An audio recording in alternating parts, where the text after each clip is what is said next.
windows and turn the air on. That doesn't make sense. One of the greatest things you can do for your health is sleep with the window open. Sleep with the window open, fresh air. Even better, sleep outside. Unless you live in Brooklyn. But wherever you are, sleeping outside or with the window open is a tremendous help. Even if you have to have the air on because you are in Florida, or even if it's too cold outside, you know, have the window open, at least a crack. The wider the better, because you need fresh air. And because the air is not fresh, it's a big problem people have with their health. And every connection between the air we breathe to the times we sleep, the quality of our sleep, all affects how much we eat and how much we desire to eat. Because as I told you earlier, there's a direct connection between the food we eat and emotional causes. And when we don't get a good night's sleep, we're very emotional. So and then we start eating more.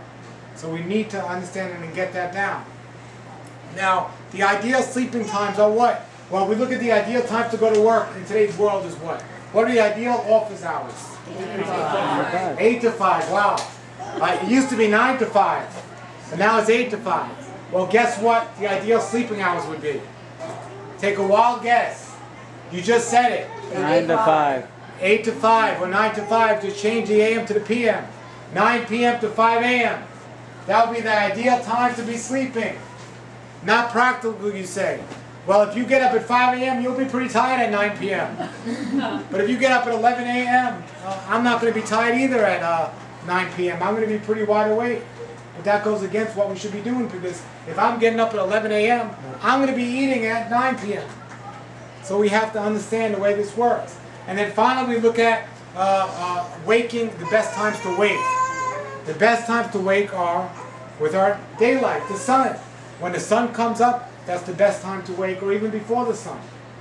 But the longer we wait to wake up after the sun is up, the more harmful it is for our health, because the later we're going to eat the following night. So we need to understand that connection. So we want to use the time of the sun and the day to our advantage and understand what it's for. Now, the key thing to do is to understand the best times to eat our meals. And that is to understand 2 or 3 meals a day is the ultimate for everyone.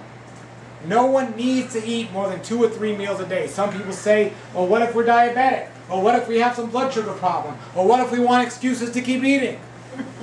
So we have all these different reasons. No one needs to eat these hours. For example, instead of correcting your issue of your blood sugar problems by eating more throughout meals, why don't you eat right when you eat those meals, so your blood sugar will naturally correct itself, so you won't have to worry about that.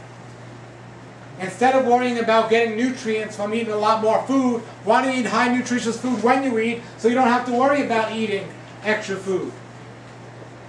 We do not need to eat more than 2 or 3 times a day. 2 times will be the ultimate. 3 is the max. If you want to reach the ideal amount of success on any diet, the more complicated the food, the less we should be eating. The less harmful the food, the more we can get away with. But still, if you do this the right way, I'm telling you, you do not need to eat more often than 2 or 3 times a day. Now, let's take 2 days, for example. What's the best time to eat? You want to balance it out evenly. For example, if you're eating 1 time a day, which I don't necessarily recommend, but if you're waking up at one point and you're going to sleep another point, the wisest time to eat would be right in the middle of that time. It balances out. And if you're eating twice, the ideal thing would be balance it out naturally.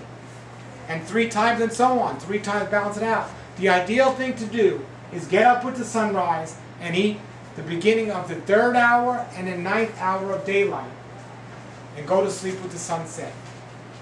That's the ideal. So, for example, if the sun comes up at 6 AM, the 3rd hour of daylight would be 8 AM.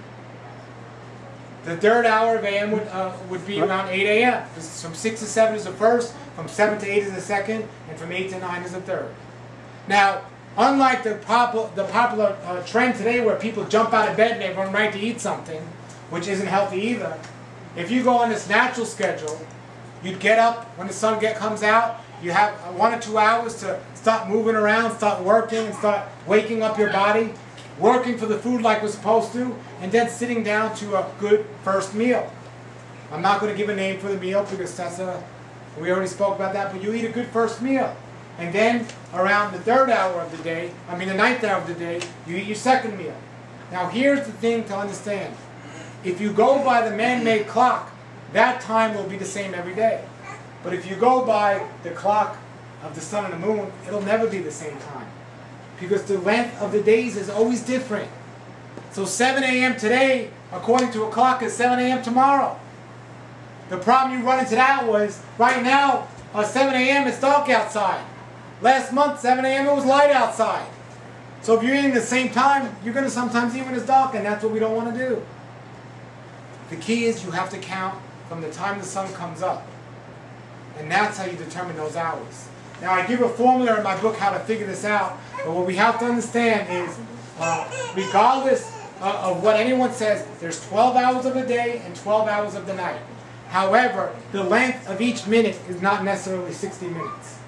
That's just a man-made thing. You know, the length is not 60 minutes. So the way we get the true length of an hour is we divide how many hours of daylight or how many hours of nighttime there are, and we can simply do that by looking at the sunrise and sunset. And then we divide that to get the amount of minutes in a day, and then divide that by 12, and then we have the amount of minutes. And then we can figure out what is the true third hour and ninth hour of the daylight. And it's usually between 7 and 9 a.m. or 2 and 4 p.m. And what that would mean is, after 4 p.m., we're not eating. Now, as a generous stage, to be generous in the first stage of the daylight diet, I just advise people, don't eat after 5 o'clock. Don't eat after 5 o'clock. That's stage one. Or don't eat when it's dark outside, whatever comes first. You know, because I used to tell people, just don't eat when it's dark out, and sometimes it's dark out at 10 o'clock at night. Or if you live in Alaska, it's always dark out. So I say don't eat when it's dark outside or after 5 p.m., whichever comes first. Do me a favor. If you think you can't do that, if you don't want to do that, whatever the case, try getting up at the right time and doing that for at least a week and see how you feel before you completely think I'm crazy. Because I can tell you, the majority of people that have done this, the first couple of days it was very hard to transition, but when they started doing it, they felt better than they ever felt.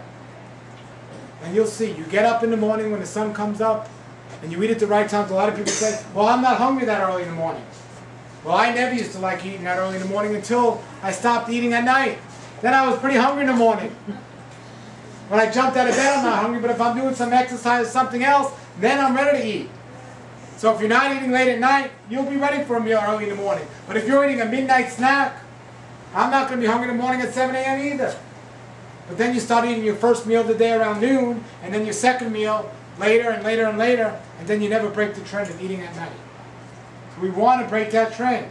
But we have to look at all the different things, where we live, how we live, what's going on in our life. We have to develop a program that works best for our own individual bodies. What I give is an outline and tell you to make up what works best for you, but don't use it as an excuse and say, oh, well, you know, my friends are going out every night at this time, so I have to eat at nighttime.